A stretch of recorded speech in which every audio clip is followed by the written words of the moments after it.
Welcome to GBIRL, the podcast looking at the real business world of esports, gaming, and streaming with the people and personalities behind it all. Here is your host, Bill the Conqueror. All right, everybody, welcome back to the podcast. I always like to dive into the details, the day-to-day things that go into some of the best Twitch streams out there. I want to really get into the lives of the creators and find out the real story behind what we think is going on versus what is actually going on. Wanted to this time for myself personally, I wanted to stretch myself. I usually end up interviewing some friends or some people that I'm closely connected to, but today, the person you see on the screen, this is the first time we have talked in person. So for me personally, this is kind of a stretch, but I have with me a Twitch partner today. She is TopGunn, and I reached out to her because she joined a Twitter community recently formed, and I wanted to see if I could somehow find more people to connect with, get a wider range of guests on this podcast, people that you may not know, people that I definitely don't know, because there are tons of people out there smarter than me, more experienced than me, and I want to get those stories. So TopGunn, thank you for making time for me today. Appreciate it. Yeah, no worries.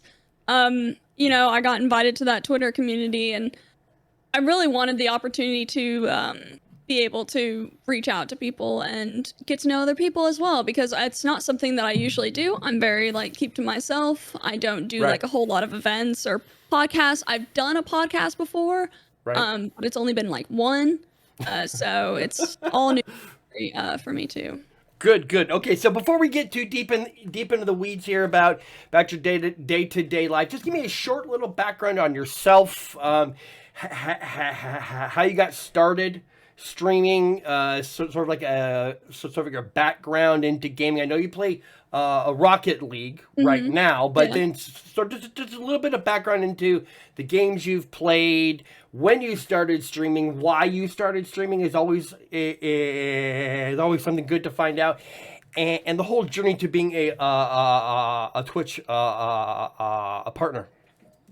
Yeah, so basically I started my streaming career in January of 2019. I'm actually about to celebrate my 3-year in a few days with a big stream, so nice. That's exciting. Basically, when I was in college, which is when I started streaming. I started streaming in my last semester of college. I had decided that I didn't really enjoy necessarily what I was doing or what I was going for. I did in the sense of I would have been okay, but it would have just been settling for me. And I was kind of told that gaming would get me nowhere, streaming would get me nowhere, because it was something that I wanted to try, and it was something that I'd always been interested in, was gaming and talking to people and connecting with people. And I was kind of told that it wasn't going to work for me. And that kind of kickstarted my drive. When people tell me I can't do things, I kind of want to prove that I can, and I'm fully capable of doing anything that I set my mind to, that I want. So I had set my mind on streaming because, like I said, wanting to connect with people and also the enjoyment of games. Rocket League has been my main game since I started. However, I grew up playing World of Warcraft and Halo and Call of Duty and games like that. And some games I've played along the way are more I've streamed a little bit of World of Warcraft. I play Apex, but I do main Rocket League. And I have for the entirety of my streaming career. And becoming partner, I became partner in August of 2020, I think. Yeah. Wow. August of 2020. Nice. So it was about a year and a half after I started streaming. And at first I decided that it was just going to be a hobby, but then when I graduated college and looked for jobs, I was like, man, I really don't want to do any of this stuff. I want to stream. Right. And my degree was management information systems. Okay. Got it. And with coding and stuff like that. I didn't really want to do that. So I decided to become a full-time content creator. And I wouldn't say that I became a successful full-time content creator until a little bit moving into 2020. Okay. And I decided it around May, June of 2019. And so the road to partner was long. Well, what felt long for me. Right. But I got it on my second application, which isn't a very common thing. Right. So I was really excited about that, and I've just tried to move on from that and see what I can do next. Okay, and it's really interesting, that little bit right there that you talked about. You went to college. You realized as you're closing out college that that you have some other drives and ambitions, and the fact that you graduated college, I think, is a really big deal, because I think that people have this perception in their brain that gamers, streamers are just people who either failed at college or don't have any actual skills. But you have a degree in management information systems. Let me just tell you, that is not an easy thing. You don't just show up to school and kind of hang out for a couple of years to get a degree. It's a very involved process. And so I think, I think the fact that you have a degree and you finished it, you actually graduated, you walked, you wore the gown, you got the piece of paper that says, I did the thing, and you finished it. That speaks directly to the fact that what people think gamers are and what gamers actually are two completely separate things. I have said for many years, gamers in college are some of the most focused people that you will ever meet, because they want a game and they understand the value of the education. So that's freaking awesome. I'll love to hear that. So when you started the process of streaming, when you first started, I'm going to stream on Twitch, and you got some equipment, I'm sure there were some people out there that you sort of watched and looked up to maybe copy, take some ideas from, sort of be like at the start until you sort of figured yourself out. So who are those people? Actually, so it's pretty interesting because I wanted to be different than every single streamer that I saw. Okay. I was not interested. Like, there are some things I've taken from streamers here and there to help improve my content. And they've mostly been other Rocket League streamers. I don't really watch a lot of big streamers.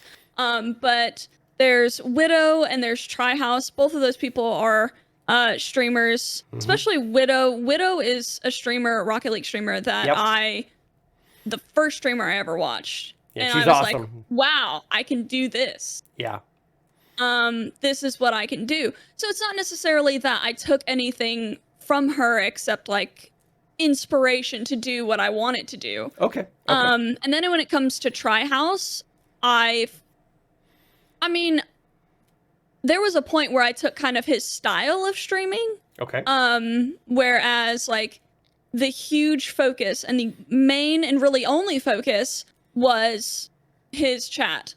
Okay. Talking to his chat, being interactive with his chat, being inviting and friendly. And not that I wasn't those things already, but when you're in front of a camera, in front of people, it's a little bit more difficult, I'd say, to be yourself. Yeah, I agree. Than it is otherwise. But those are two people that I've like watched over the years, and like I said, I grabbed kind of inspiration to start doing what I wanted to do from one, and then kind of adapted a style from another a little bit, and of course, like, I've changed from that style into myself and my own entire like entity and what I wanted, and how I took that and turned it into something that is mine and mine alone.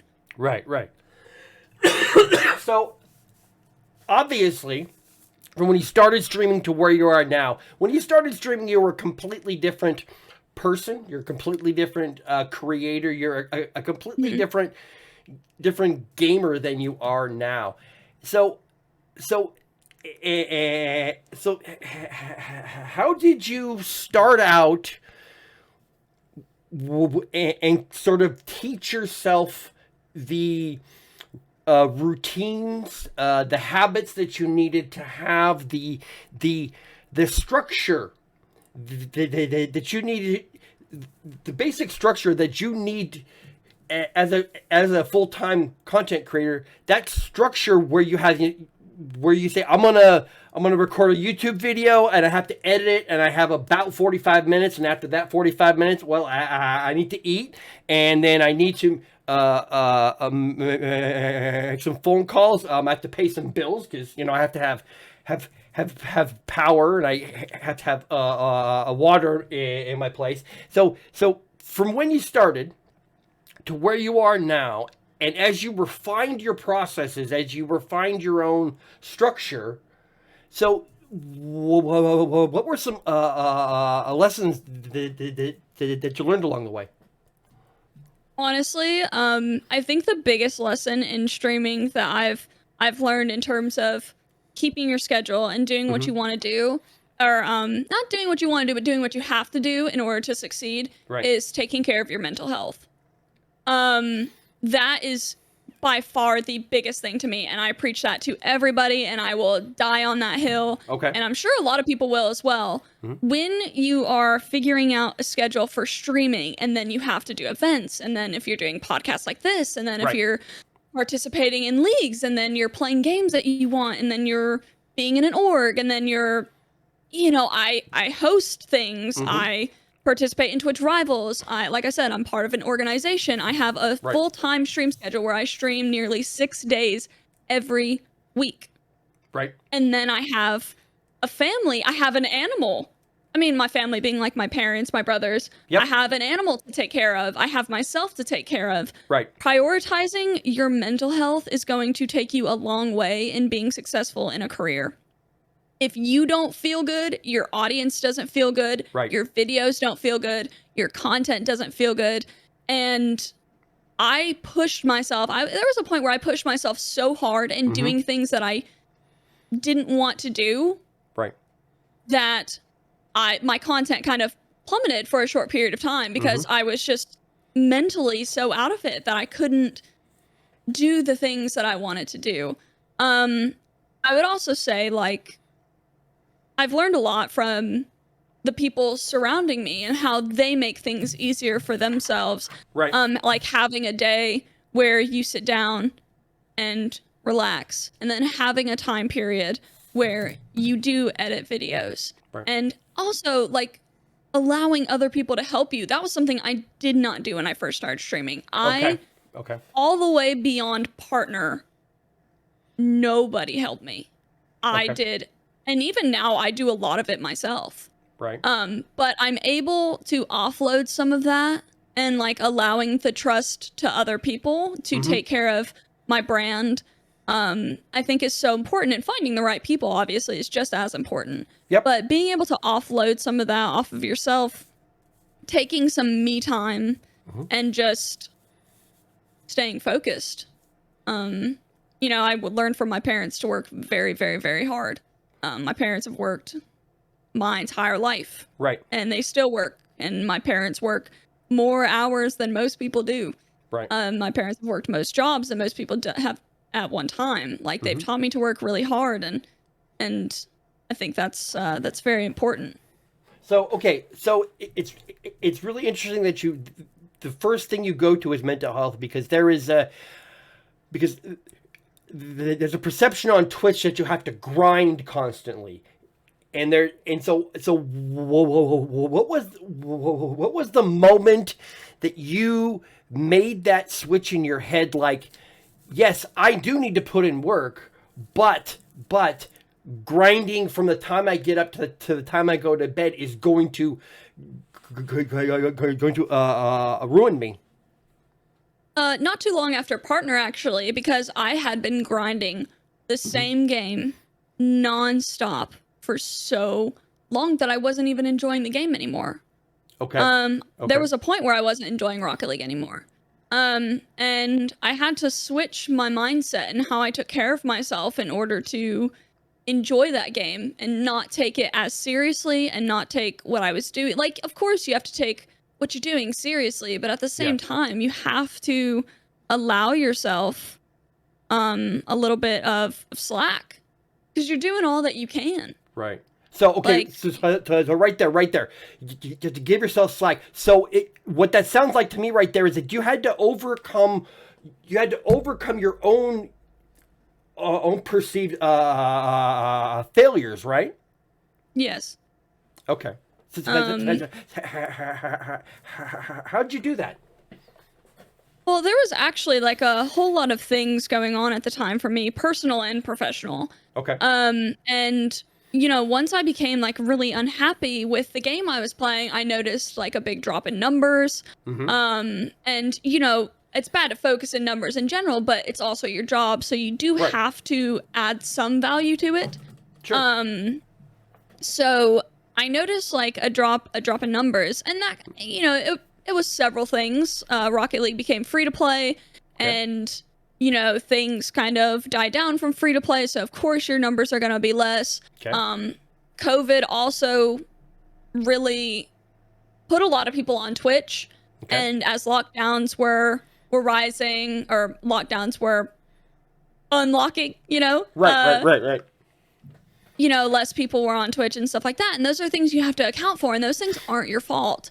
Okay. But I also knew my numbers were dropping because of how I was feeling on stream and how I was perceiving the game and stuff like that. And people even told me that they were there for me, right? But months later, when I had felt happier, they were like, there's such a change in you. Okay. And I think I came to that realization because of all the personal and professional things going on in my life, and struggling through mental health, through depression and anxiety and stuff like that, working through that and realizing not only are other people depending on me, but I'm depending on myself. Right. Like, no one else can do this for me. Like, I have to do it myself. And I kind of came to the realization, if I want to put out content, I have to change my mindset. If I want to put out this content that I'm doing, and Rocket League is a game that I love and I had grown resentful of, but it's a game that I love because I used to play soccer, and it's very reminiscent of that. And I love how skillful you have to be, and the high skill ceiling, and just there's always improvement to be had, and I love that in games. And I was like, I really love this game, but I'm also so resentful of it. How do I get rid of this resentment? Yeah. I have to allow myself time to play other games. I have to allow myself time to not work. I have to allow myself time to just look at this game and be like, it doesn't matter. Like, rank doesn't matter. Okay. Improvement, while it's important, it's okay to not be improving all the time. It's okay to not reach your best every single day. Right. It's okay to fail. Like, that was an important thing for me that I struggled with a lot, is that it is okay to fail.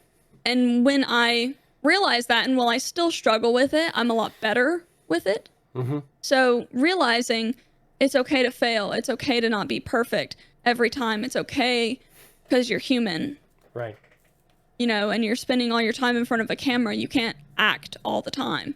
Right. You have to allow yourself to just be you and enjoy what you're doing without all these pressures.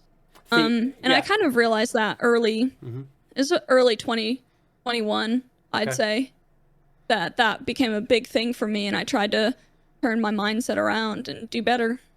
See, and it's really interesting that you had that realization, because a lot of people do not give themselves the same amount of grace that they allow for other people. Because I guarantee you that if somebody else had said that to you, that I'm struggling with this and I'm having these issues, and you were in that moment yourself, you would have said those exact same things to them. You would have said, take a break.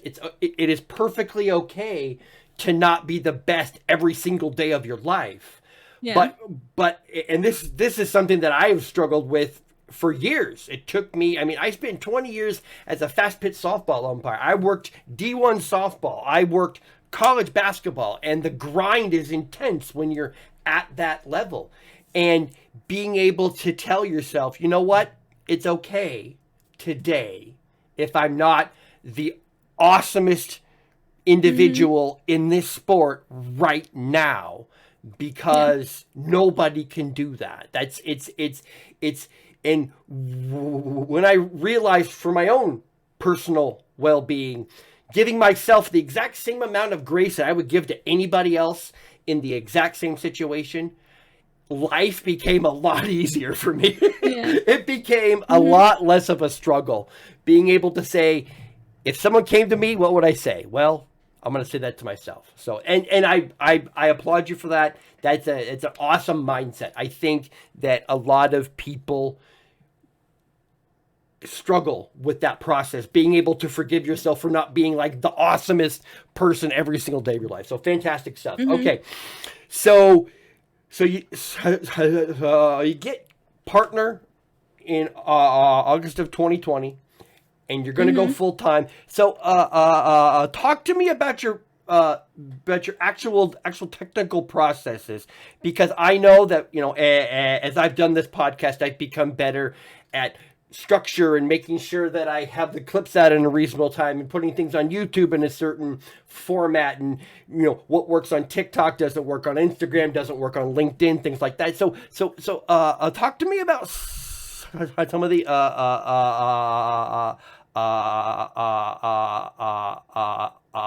technical lessons that you've learned along the way. Oh man, I didn't know anything about social media before this. Growing up, I was never somebody that posted on social media until I got to college. Okay. Ever. And the only social media I really posted on was like Snapchat, which I don't do for this. Right. So I did not know anything about any of it. And once again, Tryhouse was somebody that I would kind of look up to in terms of putting out content and how he put out his TikToks and stuff like that. I would say that I also have mods that really help me with technical difficulties with my stream. Okay. And stuff like that, who, if I have any issues, a few of them are very tech savvy people. And it's not that I'm not. I've grown a lot in that field, and even beforehand I knew a decent amount, just not near as much as they did. Right. So, you know, and they always call me scuffed anyways. I'm always scuffed. Like I never have a perfect stream. It's always something going on that's technical. And I'm just like, man, I don't know what's happening. What's going on? Something's always scuffed, but I mean, that's just part of my personality. It's just part of my brand at this point. Right. It's like people tell me if it's not scuffed, it wouldn't be TopGunn. Like, you know, that happens all the time. Right. But it's taken a lot of research into posting times and even like hashtags that work and the type of content that people enjoy and how long your videos are when they're in short form, how important that is. Like, you don't typically want long videos unless there are lots of things to keep people's attention. And I've learned from Maximus as well, who's another Rocket League streamer. And he posts on, I believe, TikTok and Instagram and stuff. And I've also learned formatting a bit from him and how long videos need to be, like I said, in short form. So it's like been a really long ride for me, and I'm still not where I want to be. Okay. Because I'm not very proficient at editing. Okay. And that's kind of like what feels like the next step for me, is getting proficient at that. Okay, so walk me through a typical a day for you. What time do you get up? What's the first thing you do? When do you start to actually make content for other channels? How far? So if you start streaming at a specific time, how far out do you actually start your prep? Things like that. Okay, so like I said, I'm really scuffed, and I love not having a schedule and not forcing myself to do things at certain times. Okay. Because then I feel lots of pressure, and then if I'm not feeling it in the moment, then I feel like I've accomplished nothing. So the only thing I have a schedule for is typically streaming, and then I typically edit my videos the same day if I'm editing videos that week, which are Sundays, which are days I don't stream. So those are typically my video editing days. For streaming, I typically start around 7:30 p.m. Central Time. So I work into nights, and that kind of screws with my sleeping schedule and stuff like that. So my sleeping, I also have sleeping problems in general. So when I sleep and how I sleep is very all over the place, which is why it's hard for me to have a specific schedule outside of streaming. Right.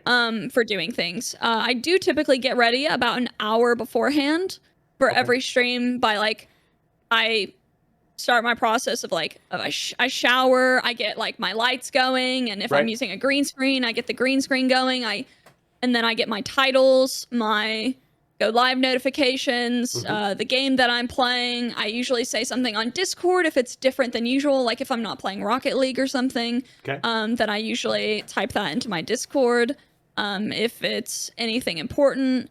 But I really am all over the place, to be honest. I don't have a specific schedule for when I do almost anything. But then every day I wake up, I feed my cat. That's pretty much like the main thing that I do. Right. That's like actually kind of like my de-stressing process is like, it's like animals. So I have my cat, and every single day when I feel I need to de-stress, I just sit there and, I pet him, I hang out with him, I play with him, make sure he gets what he needs. And then like, I might turn on my computer and I might pull up a Twitch stream while I'm like working on posting videos or scheduling videos, or I also have where I have a schedule in Discord where I post like every event that I'm working on. I'll get my schedule together for like the week, next week or two. And sometimes I'll play games. So like I said, it's just kind of all over the place. I usually always end up getting on my PC at some point and doing something to do with work before my stream or after my stream. Sometimes after my stream, I'm up for hours working on things. Sometimes I'm on it hours before working on things. And some days I'm just exhausted and, I don't do it. I don't do any of that except stream.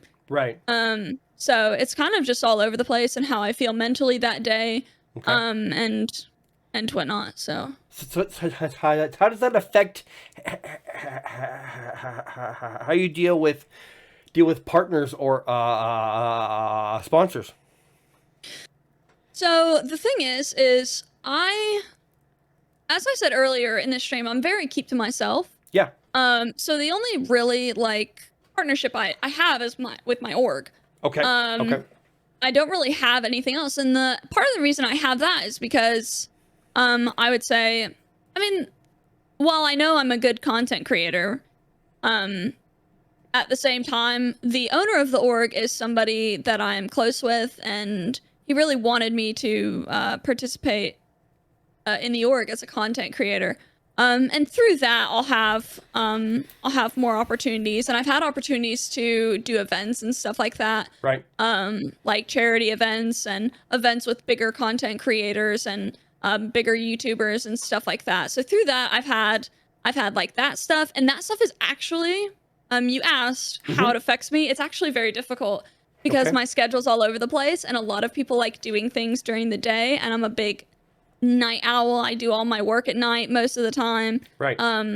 Like throughout the day, I either sleep or I'm like doing normal non-working things, like cooking and cleaning and going out to do whatever I need to do, or taking care of taking care of anything. That's like typically when I do all of those things is like actually towards the afternoon. And that's when I wake up a lot of the time, I'd say. And that's when a lot of people want to do things. So I have to constantly adjust myself and like kind of mess up the sleeping schedule that I have in order to work around other people that have normal sleeping schedules. So it's actually quite difficult to do all the things I need to do when it involves other people. It's really interesting to me that you say it that way. It's because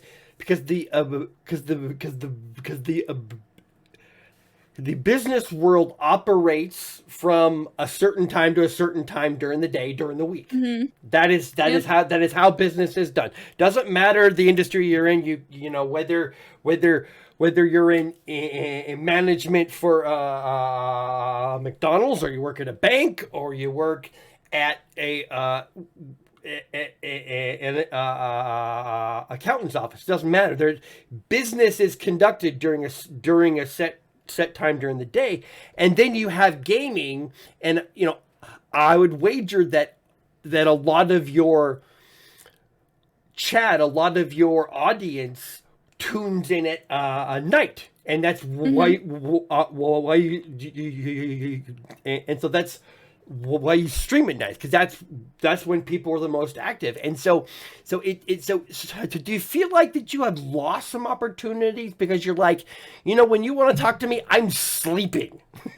Yeah, I definitely do feel like it loses me opportunities, or not even necessarily, maybe not that it loses me opportunities sometimes, but rather it's hard for me to get back to people. So if they need something from me immediately, okay. It's like I can't do it because I'm sleeping. Like if you message me at 10 a.m., I'm probably not going to respond for hours. So if you needed something then and there, like that's where communication becomes hard.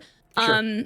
But if anyone told me beforehand that they needed something from me at a certain time, I will be up and I will be there and I will be grinding and I will be working. But like I said, if anybody needed anything immediate, it would be impossible to get a hold of me during the morning. Like it just wouldn't happen. So what it sounds like is that if people give you enough notice, whether it's a couple days or even a couple weeks, and you set up a time for yourself, okay, I needed to be up by 11 because I have this phone call at 11:30 that I have to do, and then I have to do this, have to do paperwork.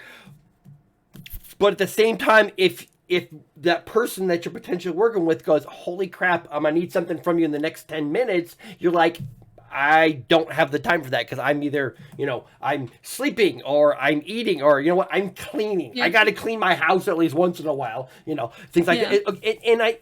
And so do you think that is a strength of yours, or perhaps an area that you can improve? Because you talked earlier about your mental health and making time for yourself, and part of that is saying no. Part of that is not right now. I don't have the mental space for that, or not right now because I have other things that I have planned. I am actually very good at telling people no. Okay. So the thing is I am, but I'm not. Like I do like doing everything that I can. So it's hard to tell people no in the sense of I want to do everything. Right. Not because I want to do everything for them, but because I want to participate in everything. I want to be involved in everything. I want to improve. I want to grow. I want to do those things. But I have no problem telling people no if I don't want to do something or if I can't do something. Right. Like just the other day, I've had a really busy week. And I told them, I was like, listen, I've got a meeting on Wednesday. I've got a podcast on Thursday. I've got another podcast on Friday. I'm participating in a women's league for Rocket League on Saturday, plus doing a 24 on Saturday. And somebody asked me to do something. And I was like, listen, dude, I don't have the time. I was like, I'm sorry. I can't do it. And, and usually they're understanding if you just tell them like, this is everything I've got going on. Yep. I'm sorry. Like, I wish I could, but I can't. I don't have time. And I feel bad saying those things simply because I want to do to do them, but there's only so much time in the day, and that sucks. There's only so much time. So you're talking about time. And this is a question I get asked a lot because I'm older, I'm married, I have a family, I have kids that are grown. And it feels like to me that gaming and being a Twitch streamer, being a full-time content creator is very much a young person's game, because it takes up so much of your day and so much of your life. Is there ever a point at which you're like, I wish I had somebody else in my life, perhaps somebody who didn't even game, just somebody that I could spend some time with, somebody that would be, more than a friend? I have actually realized across the time that I've streamed that it would be very hard for me to be in a relationship with somebody who wasn't a streamer. Okay. Or a gamer, because at the end of the day, that's something I love. Yeah. And it's okay to have things that you both enjoy separately, or things outside of gaming that you both enjoy. But for me, like, this is my life. Right. And if somebody didn't understand that and enjoy that and want to be a part of that, I couldn't do it. Okay. Because I am, while relationships are great, I'm also very career focused. Okay. And I would need somebody to understand what I do and understand the fact that I'm career focused. And right. While they will be a priority, they will also be a priority with this. Right. And that won't, and I can't say that won't ever change for me because I don't know the future, but that won't change for me anytime soon. Right. So, like, it's very important to me to have somebody who, while, like I said, it's great for them to have other interests, I need them to have interest in what I consider my whole life to be. Yes. And that's super important to me. So it's like gaming. Like I said, I enjoy gaming with people I have relationships with, like, no matter what the relationship is. Like, I get excited sometimes when my parents show interest in Rocket League. Yeah. Yeah. And my friends, and it's really nice, like, being asked questions and about what I do and being understood instead of judged for it. Right. Like, it's really nice to have that understanding and being able to hop on a game and ask somebody that I adore or that I love or that I care for or that I'm friends with, like, hey, let's hang out. Like, let's spend time this way. This is what I like to do. Right. So I actually really enjoy having people in my life that enjoy streaming or Twitch or gaming. See, and I've always said gaming has to be social first, and once gaming is social, then you can turn it into something else that is a more competitive or more community focused for your goals. You talked about your parents a couple times, so when you told your parents, "Hey, Mom, Dad, I just finished college, but you know what? I want to be a full-time streamer," what'd they say? My parents were actually overall very supportive of it. Awesome. My parents have donated to my stream. Wow. Have gifted many subs. Wow. My dad was in my stream last night. My parents let me live with them after college for 2 years while I pursued this career. Wow. And made it into something. And I only recently moved out in June. I moved out in June of last year. Wow. And yeah, and they helped buy some of my setup when I lived there, like with birthday stuff. I asked for some of my setup. And they were like, yeah. So they bought me like a monitor, and they helped with, I think they might have actually bought me not this mic, but the one I used right before this. Right. And stuff like that. My parents offer to help me in any way that they can.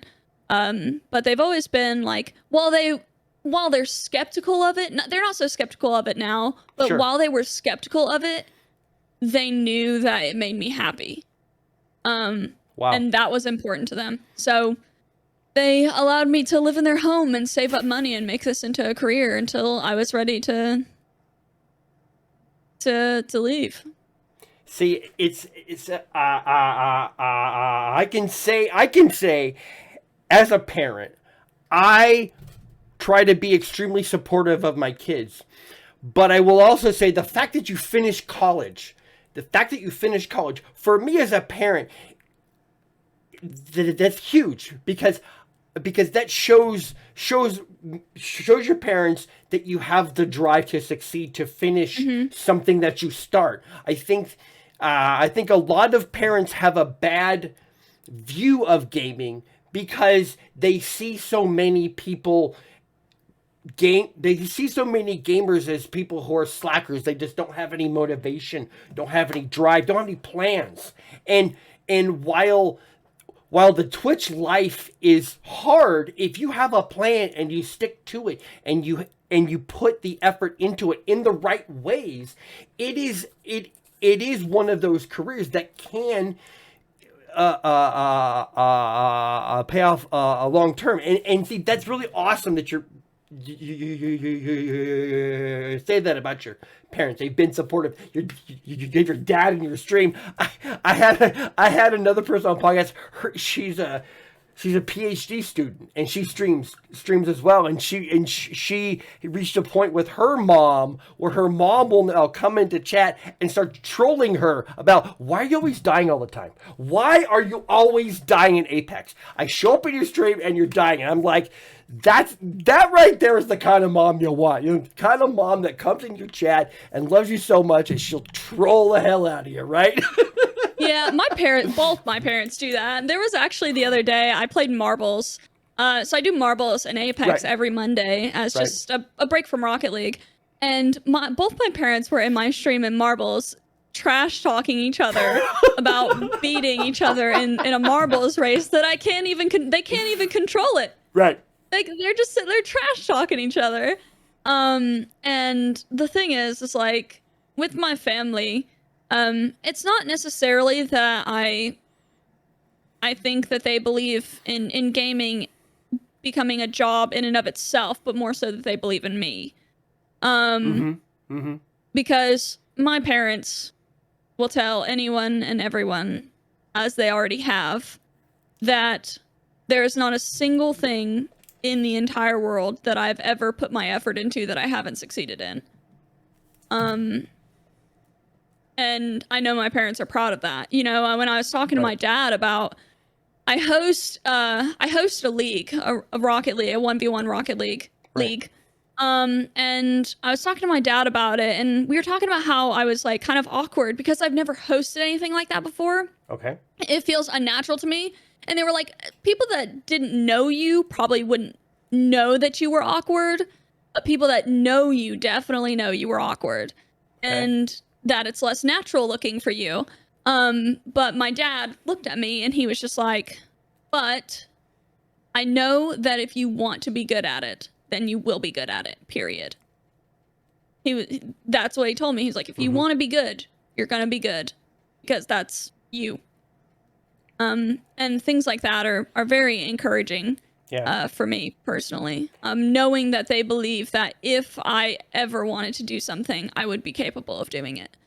Yeah. It's nice. Yeah, and that's and going back to it, the whole thing again as a parent, and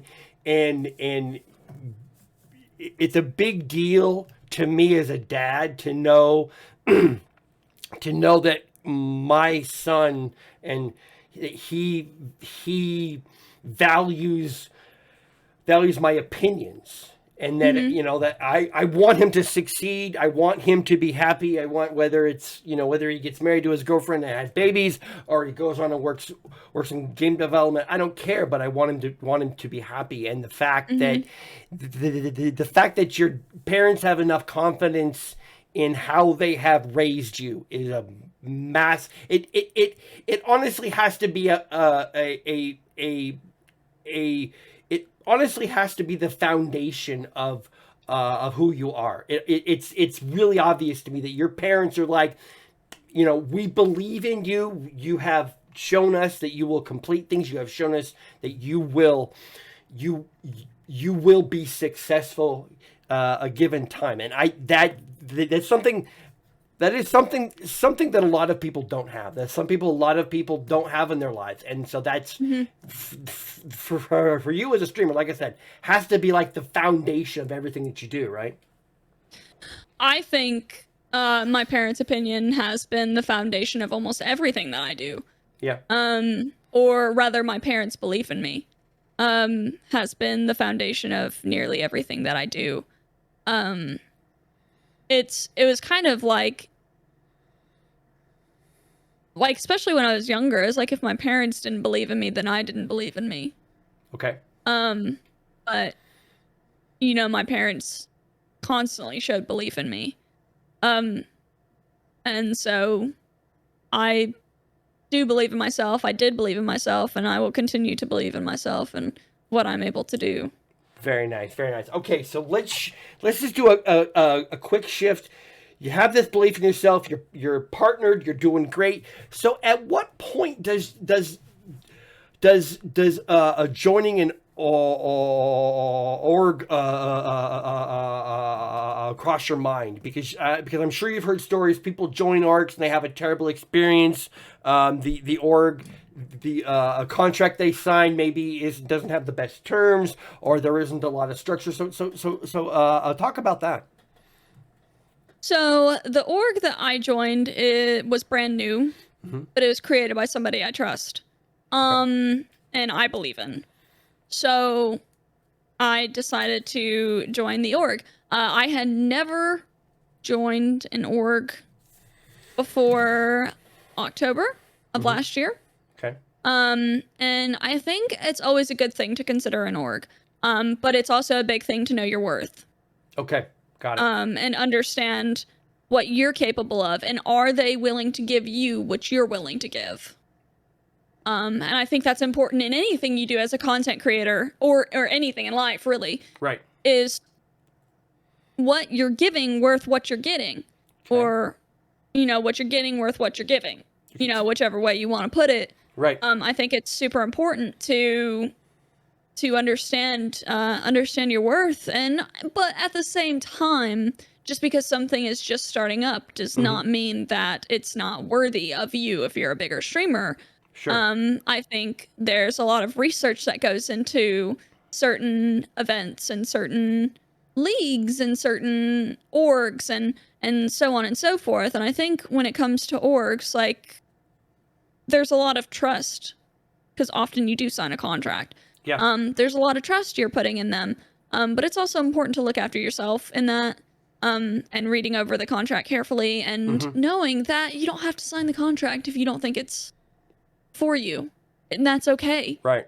And, if one opportunity came along and you continue to prove yourself, another opportunity will come along. And maybe that one will be better. It's about finding what's best for you in your current situation. And finding what's best for you in your up and coming situation that's more near future. Because obviously, way off in the future, you don't know if that work's going to be best for you. But you need to look for what's good for you now and what's going to be good for you in the near future.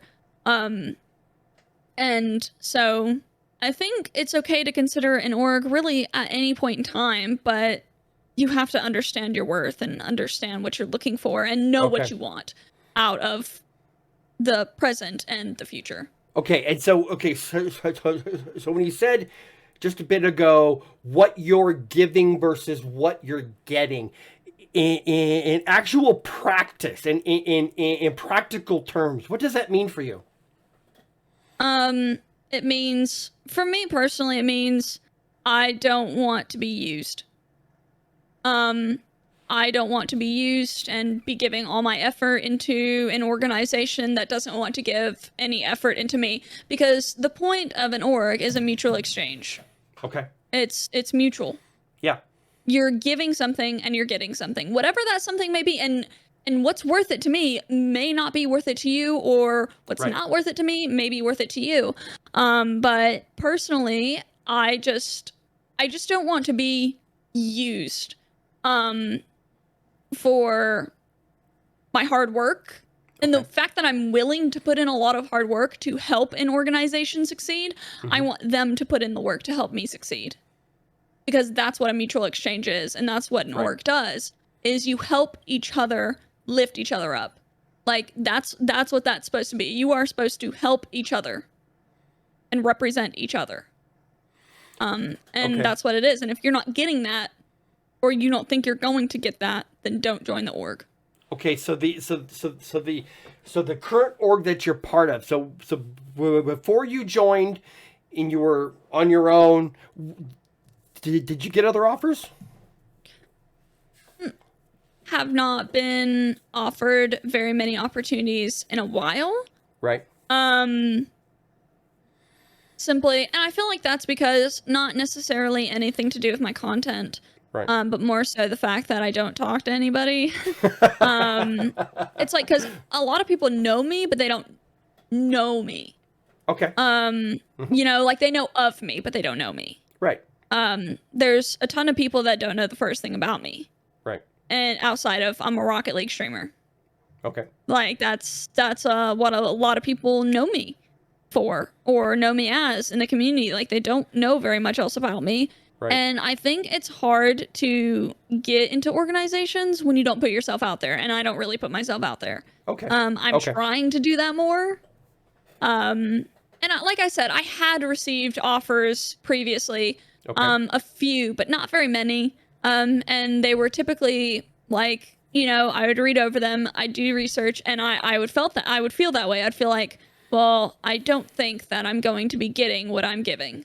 Okay, got it. So I would pass. Right. So is there a situation, and I'm not trying to stir anything up here, believe me, I'm not. I just want to understand your mindset. Is there ever a situation, or what would the situation have to look like in order for you to leave your current org for a different opportunity? It would be simply me doing what's best for me. Okay. Because the CEO of the org I'm in, Prestige, is a friend of mine as well. Right. And I want to be there to support the org and support him and what he's doing and what we're doing as an org. But at the same time, he also understands that while I'm not necessarily looking for opportunities, if one were to arise, right, that he knows that I need to do what's best for me. Okay. And I think everyone understands that. You got to do what's best for you. Right. At the end of the day, I mean, it's not like I would be stepping on anybody's toes. I'm just trying to do what's best for me and what's best for my growth and my career, because that's what it is. It's business. Right. And in business, I don't believe on like stepping on other people to get to the top, but I do believe in doing what's best for you. And if I simply told them, this is what's best for me. Right. And like, this is what I need to do to help my growth and my career. Right. I think that would be accepted. But yeah, that's more what it would take, is just me personally deciding that that's what's best for me and that's what I need to do and that's where I need to take my career. Perfect. Well, you know, I do have to say, Top Gun, thank you very, very, very much for joining me today. It's been a really, really, really, really, really enlightening conversation into your mindset. I have genuinely smiled several times listening to you talk about your growth and your plans and how you've learned over time. And I think it's an important thing to understand, that this is a journey. I mean, it isn't a destination. This is a very long process, and you're starting out very, very well. So thank you for joining me today. I appreciate it very much. Thank you. Yeah, you're welcome. I enjoy doing things like this. I'm a big talker, and everybody knows it. So I enjoy sharing my experience, because that's a big thing for me. That's become a big thing for me on my platform, is sharing my thoughts, even if people don't like them. And sharing how I feel. So does that count? So does that also count when you wear bags on your head and share your thoughts? So I saw your tweet about you got a bag on your head. It's also for content. Right. Got it. Yeah. All right. Well, hey, Top Gun, thank you for making time for me today. Hey, everybody, you can see the info right there on the overlay. She is a Twitch partner. You have the Twitter handle. You have the Twitch URL as well. Is there any other way that people can get a hold of you? The platform that is the easiest to get a hold of me always is Discord. Got it. That's where I'm most active, always, every single day. And you know, my Discord is just TopGunn7, and the numbers are 0429. So perfect. That's the best way to contact me and to get a response from me as well. Groovy. Everyone, check out TopGunn7 on Twitch, on Twitter, on Discord. Thank you very much, everybody, for tuning in. Please do like, share, subscribe to the YouTube channel, share the video, do all the things. Thank you very much. Thank you for coming by, and I'll see you soon. Thank you for tuning in today. You can find links to everyone on the show in the description below. Check out Bill the Conqueror on Twitch and Twitter to stay up to date on his thoughts and ideas about gaming culture.